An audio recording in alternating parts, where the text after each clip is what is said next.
മഹാദേവായ നമഃ. യോഗീശ്വരലിംഗ സന്നിധിയുടെ ഒരു പ്രത്യേകത എന്ന് വെച്ചാൽ അവിടെ ഏതൊരു മനുഷ്യൻ വന്നിരുന്നാലും പെട്ടെന്ന് ദീക്ഷ സംഭവിക്കും.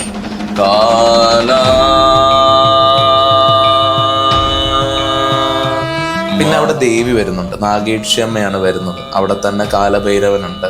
അവിടെ തന്നെ നാഗങ്ങളും 12 നാഗങ്ങളും ഒക്കെ കൂടി അടങ്ങുന്ന ഒരു ക്രമീകരണ രീതിയാണ് നമ്മൾ ഒരുക്കുന്നത്. നീലകണ്ഠായ മൃത്യു. എപ്പോഴും ഞാൻ ഹം ബ്രഹ്മാസ്മി, അല്ലെ സമാധി, അല്ലെ ധ്യാനത്തിൽ ഇറങ്ങണം, മോക്ഷപ്രാപ്തി കിട്ടണം.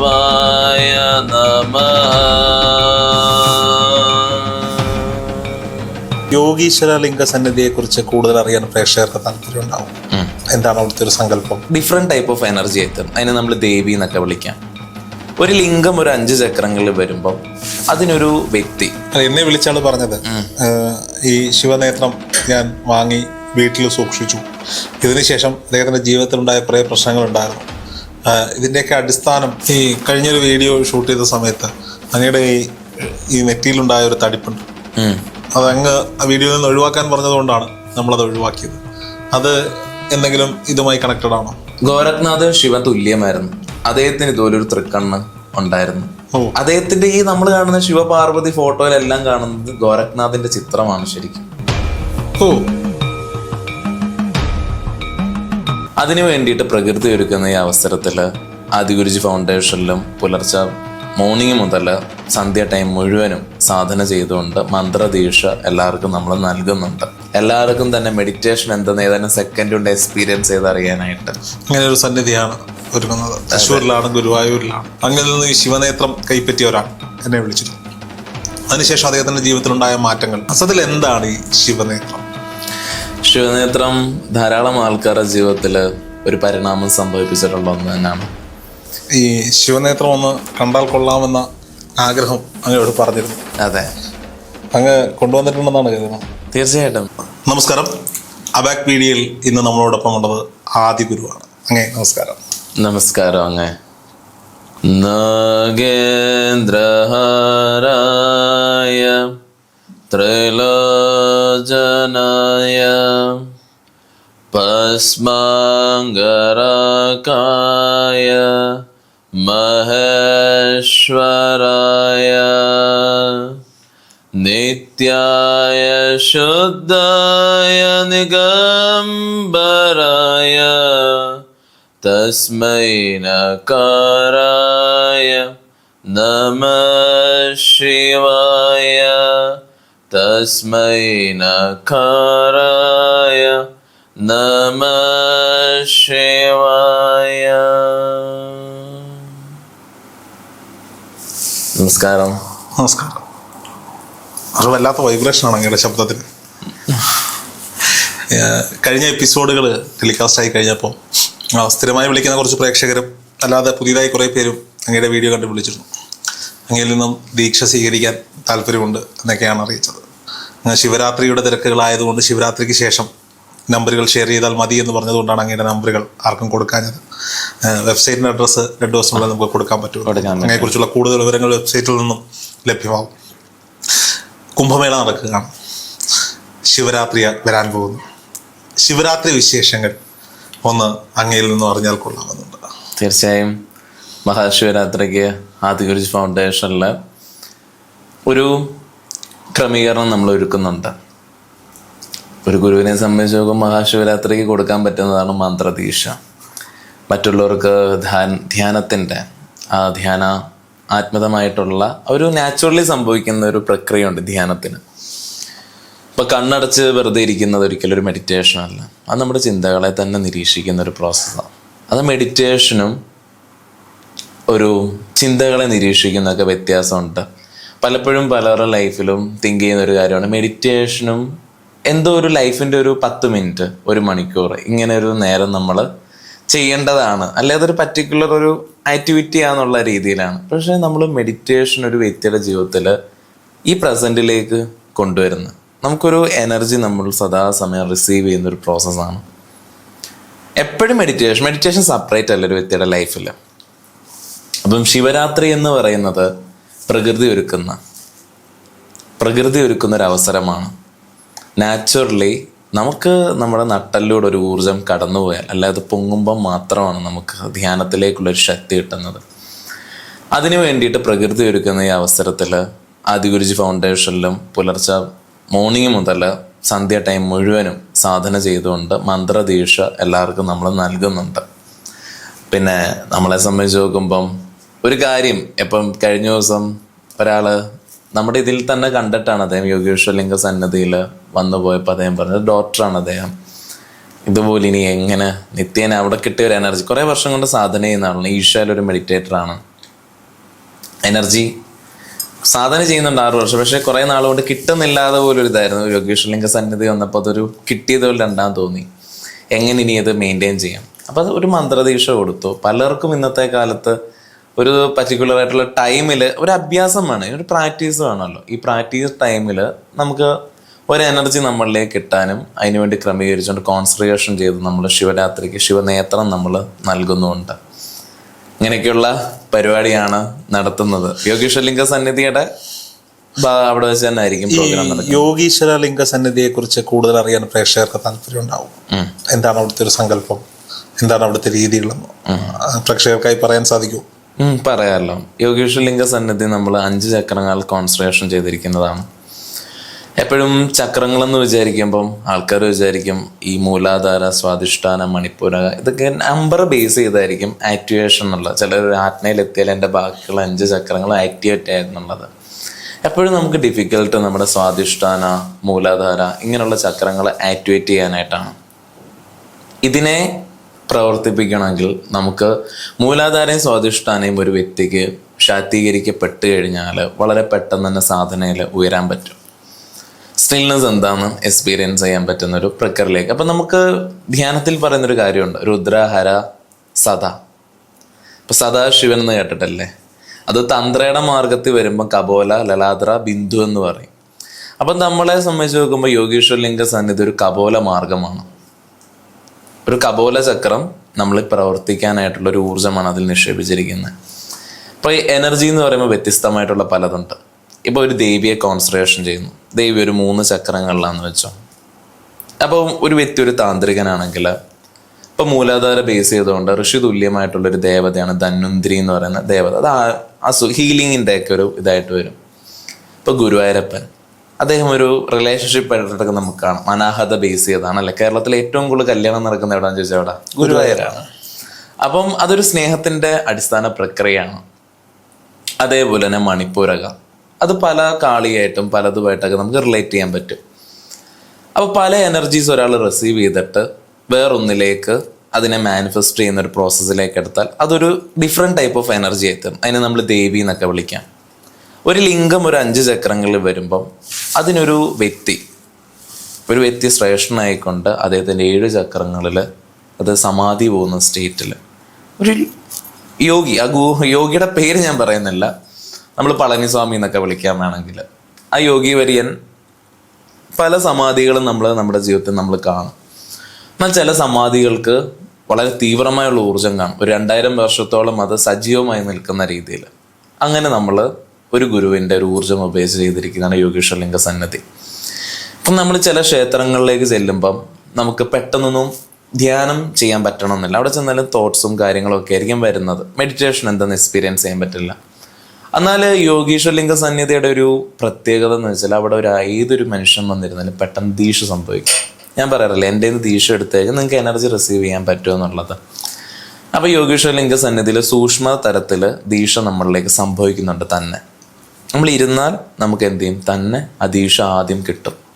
ഒരു കായ്കൽപ്പ ദീക്ഷ എന്ന് പറയും, മൂലാധാരെ കേന്ദ്രീകരിച്ചുകൊണ്ടുള്ള ഒരു ദീക്ഷയാണ്. ആ ദീക്ഷ എടുത്തു കഴിഞ്ഞാൽ നമുക്ക് എന്ത് ചെയ്യും, മെഡിറ്റേഷനിലേക്ക് കടക്കാനായിട്ടുള്ള ഒരു ശക്തി നമ്മളിലേക്ക് തന്നെ വന്നു ചേരും.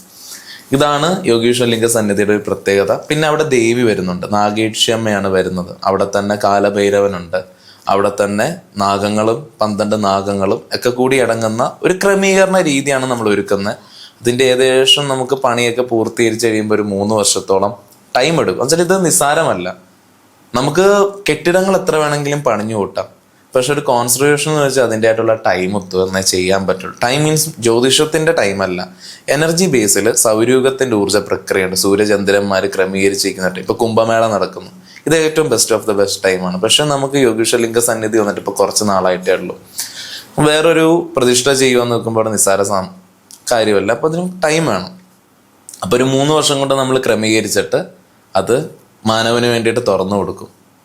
എല്ലാവർക്കും തന്നെ മെഡിറ്റേഷൻ എന്തെന്ന് ഏതാനും സെക്കൻഡ് കൊണ്ട് എക്സ്പീരിയൻസ് ചെയ്ത് അറിയാനായിട്ട് അങ്ങനെ ഒരു സന്നിധിയാണ് ഒരുങ്ങുന്നത്. തൃശ്ശൂരിലാണ്, ഗുരുവായൂരിലാണ്. അതെ. അങ്ങ് ശിവനേത്രത്തെ പറ്റി ജസ്റ്റ് ഒന്ന് പരാമർശിച്ചു പോയി. കഴിഞ്ഞ ശിവരാത്രിയോടനുബന്ധിച്ചാണ് യൂട്യൂബിൽ ഞാൻ അങ്ങയുടെ ശിവനേത്രത്തെ പറ്റി ഒരു വീഡിയോ കണ്ടിരുന്നു. അപ്പോൾ അങ്ങയുടെ വീഡിയോ പബ്ലിഷ് ചെയ്തതിനു ശേഷം അങ്ങിൽ നിന്ന് ഈ ശിവനേത്രം കൈപ്പറ്റിയ ഒരാൾ എന്നെ വിളിച്ചിരുന്നു. അതിനുശേഷം അദ്ദേഹത്തിൻ്റെ ജീവിതത്തിലുണ്ടായ മാറ്റങ്ങൾ, അല്ലെങ്കിൽ അദ്ദേഹത്തിന് ലഭിച്ചൊരു പോസിറ്റീവ് എനർജി, ഇതിനെപ്പറ്റിയൊക്കെ വാദോരാതെയാണ് അദ്ദേഹം സംസാരിച്ചത്. അതുകൊണ്ടാണ് ഈ ശിവരാത്രിയോടനുബന്ധിച്ച് അങ്ങയോട് ഈ ശിവനേത്രത്തെ പറ്റിയും ശിവരാത്രിയെ പറ്റിയും ഒക്കെ സംസാരിക്കണം എന്ന് തോന്നിയത്. അസത്തിൽ എന്താണ് ഈ ശിവനേത്രം? ശിവനേത്രം ധാരാളം ആൾക്കാരുടെ ജീവിതത്തിൽ ഒരു പരിണാമം സംഭവിപ്പിച്ചിട്ടുള്ള ഒന്ന് തന്നെയാണ്. എപ്പോഴും നമ്മൾ ഈ ശരീരവും മനസ്സുമല്ല, നമ്മളൊരു ഊർജവുമാണ്. അപ്പോൾ ഊർജ്ജ ശരീരത്തിനെ സ്വാധീനിക്കുന്ന പല കാര്യങ്ങളുണ്ട്. ഇന്ന് പലർക്കും കൂടുതൽ അറിയാൻ പറ്റുന്നത് ഞങ്ങൾക്ക് ദൃഷ്ടിദോഷം കിട്ടി, കണ്ണ് കിട്ടി, ഇങ്ങനെയൊക്കെയുള്ള കാര്യമാണ്. കണ്ണ് കിട്ടുന്നത് എവിടെ? നമ്മുടെ ശരീരത്തിനാണോ? അതെവിടാണ് വീശുന്നത്? നമ്മുടെ ജീവിതത്തിൽ എന്തൊന്ന് സംഭവിച്ചാലും നമുക്കറിയാം നമ്മൾ മാനസികപരമായാണ് ഏറ്റവും കൂടുതൽ ബുദ്ധിമുട്ട് അനുഭവിക്കുന്നത്. അപ്പം നമ്മുടെ മാനസിക തലത്തിനെ കൈകാര്യം ചെയ്യുന്ന നമ്മുടെ ഒരു എനർജി ഉണ്ട് അല്ലെ? ബോഡിയും മൈൻഡും സോളും ആ ഒരു ഇമോഷണലി നമ്മളെ ബന്ധിപ്പിക്കുന്ന പല കാര്യങ്ങളും ഉണ്ട്. നമ്മുടെ എനർജി ബോഡി എത്രത്തോളം സ്ട്രോങ് ആണോ അത്രത്തോളം നമ്മൾ ഇമോഷണലി ഹാപ്പി ആയിരിക്കും. അത് ഏത് മേഖലയായാലും നമ്മുടെ ലൈഫിൻ്റെ ഏതിലും നമ്മളെ സ്വാധീനിക്കുന്ന ഒന്നാണ് എനർജി എന്ന് പറയുന്നത്. എപ്പോഴും നമുക്കറിയാം, നമുക്ക് ചക്രങ്ങൾ എന്ന് പറയുന്ന ഒന്നുണ്ട് നമ്മുടെ ഊർജ്ജ ശരീരത്തിൽ.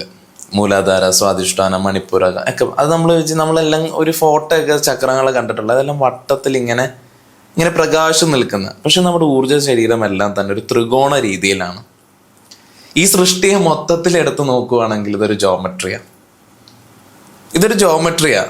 നമ്മൾ എങ്ങനെയാണ് ഈ ആത്മീയതയെ പഠിക്കുന്നത്? ഈ ജോമെട്രി മനസ്സിലാക്കിയാണ്.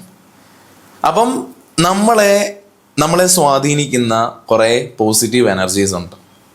ഇപ്പം ശിവന് 3-ാം കണ്ണ്, അദ്ദേഹത്തിന്റെ 3-ാം കണ്ണിന് എന്തിനാ? നമുക്കറിയാം, നമ്മൾ ഇത് ആത്മീയതയിലൊക്കെ ഇറങ്ങിയ ആൾക്കാർക്ക് പലർക്കും മനസ്സിലാവുന്ന ഒരു കാര്യം, ഇതുവരെ കാര്യങ്ങളെ ഗ്രഹിച്ചതുപോലല്ല പിന്നീട് അങ്ങോട്ട് ഗ്രഹിക്കാൻ പോകുന്നത്. നമ്മൾ ഈ ജീവിതത്തിനെ കുറിച്ച്, വാട്ട് ഈസ് ലൈഫ്, ഈ ലൈഫിനെ കുറിച്ച് നമ്മൾ ഇതുവരെ ഗ്രഹിച്ചതുപോലെ ആയിരിക്കില്ല മുന്നോട്ടുള്ള കാര്യങ്ങൾ കാണുന്നത്. ഇവിടെ ഒരു കണ്ണ് തുറക്കപ്പെടുന്നതല്ല, പക്ഷെ നമ്മുടെ വേറൊരു പ്രവർത്തനം അല്ലെ, നമ്മൾ കാര്യങ്ങളെ ഗ്രഹിക്കുന്ന രീതി വ്യത്യസ്തമായി തീരുകയാണ്. അപ്പം നമ്മളെ ചില ഊർജങ്ങൾ നമ്മുടെ ജീവിതത്തിൽ നമ്മളെ സ്വാധീനിക്കും. അത് പ്രത്യേകിച്ച് നമുക്കൊരു എഫോർട്ട് ഇല്ലാത്ത രീതിയിൽ. ഇപ്പം നമ്മൾ വീട് വെക്കുന്നുണ്ട്, വീടിൽ നമ്മൾ വാസ്തു നോക്കാറുണ്ട്. എന്തിനാ വാസ്തു നോക്കുക? ശരിക്കും താന്ത്രിക രീതിയിൽ എപ്പോഴും തന്നെ നമ്മുടെ ചക്രങ്ങളെ അടിസ്ഥാനപ്പെടുത്തി വേണം നമ്മളൊരു കാര്യം ക്രിയേറ്റ് ചെയ്യാൻ. ഒരു ബ്രഹ്മചാരി താമസിക്കേണ്ട അതിൻ്റെ ആയിട്ടുള്ള സ്പേസിലാണ്, ഒരു ഗൃഹസ്ഥൻ താമസിക്കേണ്ട അതിൻ്റെ ആയിട്ടുള്ള സ്പേസിലാണ്. സ്പേസ് എന്ന് വെച്ചാൽ വെറുതെ നമ്മൾ ഒരുക്കുന്ന രീതിയില്ല, അതിനൊരു ജോമെട്രി ഉണ്ട്. ഈ ജോമെട്രി ഓരോരുത്തർ അടിസ്ഥാന ബേസ് ചെയ്താണ്. ഒരാളൊരു ക്രിയേറ്റിവിറ്റി ഉള്ള കാര്യങ്ങൾ ചെയ്യുക, അപ്പോൾ അയാൾ ഇരിക്കുന്ന സ്പേസിൽ അതിൻ്റെ ആയിട്ടുള്ള ക്രമീകരണത്തിൽ എടുക്കണം. ഒരാൾ മെഡിറ്റേഷൻ ചെയ്യാൻ, അയാളുടെ ലൈഫിൽ മുഴുവൻ ധ്യാനത്തിന് വേണ്ടി ഒരുക്കി വെക്കുക, അതിൻ്റെ ആയിട്ടുള്ള രീതിയിൽ ഒരു ജോമെട്രിയിലായിരിക്കണം നിർമ്മിക്കേണ്ടത്. എന്നാൽ ആ പ്രക്രിയയ്ക്ക് ഒരുക്കാതെ ഒരുക്കുന്ന പലരും ഉണ്ട്. ഇപ്പം പലരുടെ ലൈഫിലും അവരെ സ്വാധീനിക്കുന്ന ഒന്നാണ് അവർ താമസിക്കുന്ന സ്ഥലം, അല്ലെ അവരുടെ ഓഫീസ്. ഇതൊക്കെ തന്നെ അവരെപ്പോഴും സമയം സ്പെൻഡ് ചെയ്യുന്നിടമാണ്. അവിടെ ഒരു പവിത്രീകരിക്കപ്പെട്ട ഒരു ഊർജ്ജം വേണം. അതിനാൽ എന്ത് ചെയ്യും, നമ്മുടെ യോഗീശ്വരലിംഗ സന്നിധിയിൽ തന്നെ നമ്മൾ കോൺസെൻട്രേഷൻ ചെയ്തിട്ട് ഒരു ജോമെട്രി, നമ്മുടെ ഊർജ്ജ ശരീരത്തിൻ്റെ ജോമെട്രിയുടെ അടിസ്ഥാന പ്രക്രിയയിൽ നൽകുന്ന ഒന്നാണ് ശിവനേത്രം എന്ന് പറയുന്നത്. നമ്മുടെ എനർജി ബോഡിയെ ശാക്തീകരിക്കപ്പെടുത്തി നിർത്താനും നമ്മളെ തന്നെ മെൻ്റലി നമ്മളെ എത്രത്തോളം നമ്മളെ രീതിയിൽ നമുക്ക് വരുന്ന പല കാര്യങ്ങളുണ്ട് ലൈഫിൽ, അതിലെല്ലാം തന്നെ ഇത് നമ്മളെ സഹായിക്കപ്പെടുന്ന ഒന്നാണ്. അതാണ് ശിവനേത്രം. അതെ. എനിക്ക് ഈ ശിവനേത്രം ഒന്ന് കണ്ടാൽ കൊള്ളാമെന്ന ആഗ്രഹം അങ്ങയോട് പറഞ്ഞിരുന്നു. അതെ, അങ്ങ് കൊണ്ടുവന്നിട്ടുണ്ടെന്നാണ് കരുതുന്നത്. തീർച്ചയായിട്ടും ഞാനത് കൊണ്ടുവന്നിട്ടുണ്ട്. ഞാൻ അങ്ങ് കാണിക്കാമല്ലോ. ഇതാണ് ശിവനേത്രം. ഓ, ഇത് കൃഷ്ണശിലയാണോ? ഇത് കൃഷ്ണശിലയില് നമ്മള് ചെമ്പാണ് ഇതിന്റെ നേത്രമായി വെച്ചിരിക്കുന്നത്. ഇത് യോഗീശ്വരലിംഗ സന്നിധിയിൽ കോൺസെൻട്രേഷൻ ചെയ്തിട്ടാണ് നൽകുന്നത്. ഇപ്പൊ ഇത് കോൺസെൻട്രേറ്റഡ് അല്ല. ഇത് കോൺസെൻട്രേറ്റഡ് ആയിട്ടുള്ള ഒരു പ്രോഡക്റ്റ് നമ്മൾ അങ്ങനെ യാത്രകളിലൊന്നും ഉപയോഗിക്കാൻ അതിന്റെ ഊർജ്ജം നഷ്ടപ്പെടും. പക്ഷെ ഇത് നമ്മള് അങ്ങ് പറഞ്ഞതുകൊണ്ട് അങ്ങക്ക് വേണ്ടി ഞാൻ കാണിക്കാനായിട്ട് എത്തിച്ചതാണ്. എന്റെ കയ്യിലേക്ക് തരാൻ പിന്നെ തീർച്ചയായിട്ടും. ഇതാണ് ശിവനേത്രം. അതെ, ഇത് ഇപ്പോൾ ഒരു സാധാരണ അവസ്ഥയിലാണ്. സാധാരണ അവസ്ഥ അതുകൊണ്ടാണെന്നോ എന്റെ കയ്യിലേക്ക് തന്നത്. ഇത് കോൺസെൻട്രേഷൻ ചെയ്ത് കഴിഞ്ഞാൽ ഇതാണ് ശരിക്കും നമ്മുടെ ഊർജം. ഇങ്ങനെയാണ് എനർജി വർക്ക് ചെയ്യുന്നത്. എനർജി ഒരു ത്രികോണ രീതിയിലാണ് ശരിക്കും പ്രവർത്തിക്കുന്നത്. ഇതൊരു ത്രികോണാകൃതിയിലുള്ള ഒരു കൃഷ്ണശിലയാണ്. അതെ, ഇതിന്റെ ഒരു കൺസെപ്റ്റ് എന്താണ്? ഈ ഒരു പോർഷന്റെ അത് നമ്മുടെ ചക്രങ്ങളെ സ്പൈൻ്റെ ഒരു അടിസ്ഥാന ബേസിലാണ് അത് വെച്ചിരിക്കുന്നത്. ഇപ്പോഴും വേല് കണ്ടിട്ടില്ലേ? വേൽ എന്താണ് ഇങ്ങനെ വന്നിട്ട് ഒരു കണ്ടിട്ടില്ല വേലിൽ വരുന്നത്. അപ്പൊ നട്ടലിന്റെ ഏറ്റവും ഒരു ഉദാഹരണമാണ് വേലെന്ന് പറയുന്നത്. സ്പൈനിലൂടെ വന്നിട്ട് ആത്മ തുറക്കപ്പെടുന്ന ഒരു ഇത്. അതേപോലെ തന്നെ ഇത് നമ്മളൊരു കോൺസെൻട്രേഷൻ ചെയ്യുമ്പം അതിൻ്റെ ആയിട്ടുള്ള ഒരു സിംബോളിസം അല്ലെ അതിൻ്റെ ആയിട്ടൊരു രീതിയിലാണ് നമ്മൾ അത് ഒരുക്കിയിരിക്കുന്നത്. ഇതാണ് നേത്രത്തിന്റെ, അതാണ് നേത്രം. ഇതെന്താ മെറ്റീരിയൽ? ഇത് യോഗേശ്വര ലിംഗ സന്നിധിയിൽ നിന്ന് നമ്മൾ എടുക്കുന്നതാണ് കോൺസെൻട്രേഷൻ. ഇതിലാണ് ഇതാണ് നേത്രമാണ് നമ്മൾ കോൺസെൻട്രേഷൻ ചെയ്യുന്നത്. എന്നിട്ട് അതിലേക്ക് നമ്മൾ ഇതാക്കുകയാണ് ചെയ്യുന്നത്. ചെമ്പാണോ ഇത്? ചെമ്പാണ്. ഓക്കെ. അപ്പം ഇത് നമ്മള് പൂജാമുറിയിലാണോ സൂക്ഷിക്കേണ്ടത്? അതോ നമുക്കിത് പൂജാമുറിയിലോ അല്ലെങ്കിൽ നമ്മൾ എവിടെയാണ് നമ്മൾ ഇതിനൊരു പൂജാമുറിയോ വിളക്കോ കത്തിക്കണമെന്ന് അങ്ങനൊന്നുമില്ല. നമുക്ക് എവിടാണോ നമ്മൾ ഭക്ഷണം കഴിക്കുന്നിടത്ത് എന്തായാലും ഇതുകൊണ്ടൊന്നും വെക്കരുത്. അത് മാത്രം ശ്രദ്ധിച്ചാൽ മതി. ബാക്കി എവിടെയെങ്കിലും ഒതുങ്ങിയൊരു പ്ലേസിൽ വെക്കുക. ഓഫീസിലാണെങ്കിലും അതേപോലെ നമ്മുടെ വീട്ടിലാണെങ്കിലും എവിടെയാണെങ്കിലും നമുക്കിത് വെക്കാം. അങ്ങനെ ഒരു പർട്ടിക്കുലർ സ്ഥലമില്ല ഇത് എവിടെ വെക്കണമെന്നുള്ളത്. ഇത് നമ്മൾ വീട്ടിൽ വെക്കുന്നത് കൊണ്ട് അല്ലെങ്കിൽ ഓഫീസിൽ വെക്കുന്നത് കൊണ്ട് നമുക്ക് ഉണ്ടാവുന്ന മാറ്റങ്ങൾ, ഉണ്ടാവുന്ന പ്രയോജനങ്ങൾ എന്തൊക്കെയാണ്? ഞാൻ പറയല്ലേ, ഇത് നമ്മുടെ എനർജി ബോഡിയെ സ്വാധീനിക്കുന്ന ഒരു കാര്യമാണ്. നമ്മളെ എന്തൊക്കെയാണോ ഒരു വ്യക്തിക്ക് ഒരു മെഡിറ്റേഷൻ ചെയ്ത് തുടങ്ങിയാൽ അവർക്കറിയാം അവരുടെ ലൈഫിൽ സംഭവിക്കുന്ന മിറാക്കിൾസ് എന്തുമാത്രമാണ്. ഇതുവരെയുള്ളൊരു വ്യക്തിത്വമായിരിക്കില്ല. അതേപോലെ തന്നെ നമ്മുടെ ജീവൻ തന്നെ ഒരു ത്രികോണ രീതിയിലാണ് ബന്ധപ്പെട്ടിരിക്കുന്നത്. അതിനെ സ്വാധീനിക്കുന്ന ഒരു കാര്യം എന്നെ വിളിച്ചാൾ പറഞ്ഞത്, ഈ ശിവനേത്രം ഞാൻ വാങ്ങി വീട്ടിൽ സൂക്ഷിച്ചു. ഇതിനുശേഷം അദ്ദേഹത്തിന്റെ ജീവിതത്തിലുണ്ടായ കുറേ പ്രശ്നങ്ങളുണ്ടായിരുന്നു. ഇതിൻ്റെയൊക്കെ അടിസ്ഥാനം അദ്ദേഹത്തിന്റെ എനർജി ലെവലിൽ ഉണ്ടായ പ്രശ്നമാണ് എന്ന് തിരിച്ചറിഞ്ഞ് അദ്ദേഹത്തിന് കൃത്യമായി ആ സാധനയിലൂടെ മാറാൻ സാധിച്ചു. അദ്ദേഹം മുഴുവനായി മാറി. അതിലൂടെ അദ്ദേഹത്തിലെ കുടുംബ പ്രശ്നങ്ങൾ തീർന്നു. കൃത്യമായി ജോലിയും കാര്യങ്ങളും ഒക്കെ ഇതായതുകൊണ്ട് അദ്ദേഹം തന്നെ അതിന്റെ വഴി പറയുന്നുണ്ട്. ധാരാളം ആൾക്കാർക്ക് പല അത്ഭുത കഥകൾ കേട്ട് അങ്ങ് ഞെട്ട് പൊറണം മാത്രമല്ല, പക്ഷെ പലരുടെ ലൈഫിലും പല രീതിയിലും സ്വാധീനം കൊടുത്തിട്ടുണ്ട്. അപ്പോഴും ഞാൻ പറയാറുണ്ടല്ലോ, നമ്മുടെ ലൈഫിൽ ഏറ്റവും കൂടുതൽ നമ്മൾക്ക് പല ആൾക്കാർക്കും പല രീതിയിലും ഒരു യൗവനത്തിൽ ജീവിച്ചതുപോലല്ല. കുറച്ച് കഴിയുമ്പോൾ അവർ പറയാം അവർക്ക് കണ്ണേറ്റിട്ടുണ്ട്, ദൃഷ്ടിദോഷം കിട്ടിയിട്ടുണ്ട്, അല്ലെ ആരെങ്കിലും കൂടോത്രം ചെയ്തിട്ടുണ്ട്, പലതും പറയാറുണ്ട്. നമുക്ക് ലോജിക്കലി ഇതൊന്നും തിരയാനോ അണ്ടർസ്റ്റാൻഡ് ചെയ്യാനോ പഠിക്കാനും പോണ്ട. ചില കാര്യങ്ങൾ നമ്മൾ യൂസ് ചെയ്ത് കഴിഞ്ഞാൽ നമ്മുടെ ജീവിതത്തിൽ അത് നമ്മളെ സ്വാധീനിക്കും. അപ്പോൾ അത് നമ്മളിൽ നിന്ന് നമ്മുടെ ലൈഫുമായിട്ട് നമ്മൾ മുന്നോട്ട് പോകുന്നത് ചിലപ്പോൾ ചില ബ്ലോക്കുകൾ വന്നിരിക്കും നമ്മുടെ ലൈഫിൽ. ആ ബ്ലോക്കുകളൊക്കെ തന്നെ ഇത് റിമൂവ് ചെയ്ത് തരും. അത് ഷുവറാണ്. തടസ്സങ്ങൾ മാറ്റിത്തരും തീർച്ചയായിട്ടും.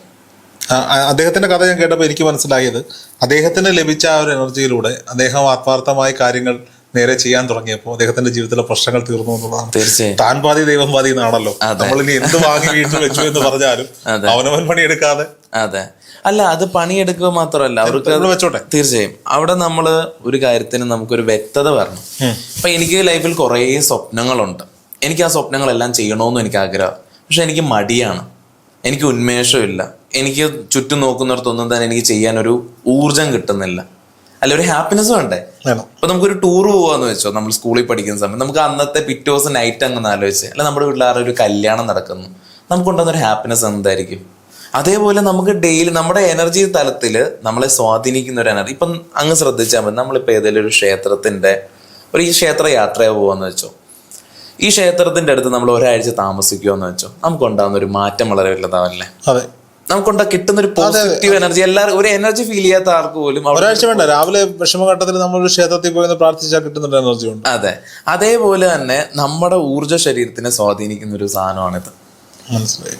അത് നമ്മളെ ഏറ്റവും ഉയർന്ന രീതിയിൽ നമ്മളെ സൂക്ഷ്മതലത്തിൽ നമ്മളിത് സ്വാധീനിക്കും. അത് നമ്മളെ പല രീതിയിലും അത് ഉയർത്തിവിടും. ഇത് വെച്ച് ആരാധിക്കുകയോ വിളക്കത്തിക്കുകയോ പൂജ ചെയ്യുകയോ ഒന്നും വേണ്ട. നമ്മൾ എവിടെ ലീവ് ചെയ്യുന്ന അവിടെ നമുക്കിത് വെച്ചാൽ മാത്രം മതി. ഇത് മനുഷ്യന്റെ ഒരു സഫറിങ് സ്റ്റേറ്റിൽ, അല്ലെ അവന്റെ ഒരു ഒരു സ്റ്റേറ്റിൽ അവനൊട്ടും ആ സ്റ്റേറ്റിലൊക്കെ അവന് യൂസ് ചെയ്യാൻ പറ്റുന്ന ഊർജ്ജ ശരീരത്തിനെ സ്വാധീനിക്കുന്ന ഒരു കാര്യമാണ്. ഇതിനു വേണ്ട ആവശ്യക്കാർ ബന്ധപ്പെട്ടാൽ അവരുടെ കാര്യങ്ങൾ വെച്ചിട്ട് അവിടെ ഈ സാധാരണഗതിയിൽ എന്തെങ്കിലുമൊക്കെ നാളും പേരും ഒക്കെ വെച്ചിട്ട് പൂജകളൊക്കെ ചെയ്തിട്ടാണ് ഓരോന്ന് കൊടുക്കാറ്. അത് അങ്ങനെ എന്തെങ്കിലും ആണോ? ഒന്നുമില്ല. ഇത് കോൺസെൻട്രേറ്റഡ് ആണ്. ഇത് ഏതൊരു മനുഷ്യന് വേണമെങ്കിലും ഇപ്പൊ നമ്മൾ ചില ക്ഷേത്രങ്ങളുണ്ട്. ഇപ്പൊ അങ്ങയുടെ കുലദേവത ക്ഷേത്രത്തിൽ ഞാൻ വന്നിരുന്ന ഒരു പ്രയോജനമല്ല. ആ കുലദേവയ്ക്ക് അങ്ങേ മാത്രമേ അറിയത്തുള്ളൂ. ഇതിനൊരു കുലം എന്ന് വെച്ചാൽ ഇതിന്റെ ശിവകുലമാണ്. ഈ പ്രപഞ്ചം വ്യാപിച്ചിരിക്കുന്ന ഒരു എനർജിയാണ്. പ്രപഞ്ചത്തിലെ സർവ്വചരാചരങ്ങൾക്കും വേണ്ടി അതിനെല്ലാം സ്വാധീനിക്കും അത്. ഇതൊക്കെ എന്താണെന്നറിയോ? ഇതൊക്കെ നമ്മൾ ചെയ്യുന്ന മെയിൻ കാര്യം എന്ന് വെച്ചാൽ എപ്പോഴും ഞാൻ ഹം ബ്രഹ്മാസ്മി, അല്ലെ സമാധി, അല്ലെ ധ്യാനത്തിൽ ഇറങ്ങണം, മോക്ഷപ്രാപ്തി കിട്ടണം, ഇങ്ങനെയൊക്കെ പറയുമ്പോൾ ആൾക്കാർക്ക് അതിലേക്കൊക്കെ എത്താൻ കുറെ ചിന്തിക്കേണ്ടി വരും. പക്ഷെ ഇതുപോലുള്ള സാധനങ്ങൾ നമ്മൾ യൂസ് ചെയ്യുമ്പോൾ നമുക്ക് തന്നെ എനർജി ഫീൽ ചെയ്ത് തുടങ്ങും. നമുക്ക് തന്നെ ഒരു ത്രികോണം പോലത്തെ ഒരു കാര്യം നമ്മുടെ ജീവിതത്തിൽ കൊടുക്കുന്ന ഒരു സ്വാധീനം എന്താ, ഇതൊന്നും നമുക്ക് അണ്ടർസ്റ്റാൻഡ് ചെയ്യാൻ പറ്റത്തില്ല. പക്ഷെ ഇതൊക്കെ നമ്മുടെ ലൈഫിൽ എത്തിക്കഴിഞ്ഞ് നമുക്കുണ്ടാകുന്ന മിറാക്കിൾസ്, നമുക്ക് ലൈഫിൽ ഉണ്ടാകുന്ന ഒരു സ്പിരിച്വലി ഉണ്ടാകുന്ന ഗ്രോത്ത്, എസ്പെഷ്യലി സ്പിരിച്വൽ ഗ്രോത്തിന് ഇത് വളരെ ഹെൽപ്പ് ചെയ്യും. അപ്പൊ അങ്ങനെയൊക്കെ നമ്മൾ തന്നെ ഇറങ്ങിത്തിരിക്കണം. നമുക്ക് തന്നെ എന്ത് ചെയ്യും, നമുക്ക് തന്നെ കിട്ടും. ഇപ്പൊ അങ്ങക്കൊരു കാര്യം സ്പിരിച്വലി കിട്ടാതെ അങ്ങ് സ്പിരിച്വലി കൂടുതൽ കാര്യങ്ങൾക്ക് ഇറങ്ങത്തില്ല. അപ്പൊ അതേപോലെ തന്നെ നമ്മുടെ ജീവിതത്തിൽ നമുക്ക് ഇത് ഉണ്ടാക്കുന്ന മാറ്റങ്ങളിലൂടെ വരട്ടെ എന്നുള്ളൊരു ക്രമീകരണത്തോട് കൂടിയിട്ടാണ് നമ്മൾ ശിവരാത്രിയോടനുബന്ധിച്ച് നമ്മളിത് കൊടുക്കുന്നത്. എപ്പോഴും ഇത് ശിവരാത്രിക്ക് മാത്രമല്ല, ഇതിപ്പൊ തന്നെ കൊടുക്കുന്നു. ശിവരാത്രിയുടെ എനർജി എന്ന് വെച്ചാൽ ഹയറാണ്. നമുക്കിപ്പം പലർക്കും അവിടെ വന്ന് അറ്റൻഡ് ചെയ്യാൻ പറ്റണമെന്നില്ല. പക്ഷെ ശിവരാത്രി ടൈമിൽ നമ്മുടെ വീട്ടിലുണ്ടെങ്കിൽ നമുക്ക് ഈ പ്രപഞ്ചത്തിൽ എന്തായാലും ഒരു ഊർജ്ജം സംഭവിക്കുന്നുണ്ട്. ഇത് നമ്മുടെ നട്ടലിലൂടെ പലരുടെയും കടന്നു പോകുന്നില്ല, ധ്യാന ശക്തി കിട്ടാത്തതാണ്. പക്ഷെ ഇതേപോലുള്ള രീതികളുണ്ടെങ്കിൽ ഇത് റിസീവ് ചെയ്തെടുക്കും. അത് നമ്മുടെ വീട്ടിൽ മുഴുവനും ഉണ്ടാക്കുന്ന ഒരു പോസിറ്റീവ് തരംഗം അത് വളരെ വലുതായിരിക്കും. ഈ ശിവനേത്രം അല്ലെങ്കിൽ ത്രിനേത്രം എന്നൊക്കെ വിളിക്കാം. ശിവന്റെ ഈ മുക്കണ്ണിന്റെ പ്രത്യേകതകൾ എന്തൊക്കെയാ? ഞാൻ പറഞ്ഞല്ലോ, ശിവന്റെ മൂന്നാം കണ്ണ് തുറന്നാല് അദ്ദേഹം നമ്മൾ കേട്ടിട്ടുള്ള എന്താ പറയാ, ചുട്ട് ചാമ്പല, അൺലിമിറ്റഡ് എനർജിയാണ്. അതേപോലെ തന്നെ മൂന്നാം കണ്ണിൽ അവിടെ നമുക്ക് കാര്യങ്ങളെ ഗ്രഹിക്കുന്ന ഒരു പ്രക്രിയയാണ്. ആജ്ഞ എന്ന് പറയുന്നത് നമുക്ക് ഇതുവരെ നമ്മൾ കാര്യങ്ങളെ കാണുന്ന ഒരു പ്രക്രിയയല്ല.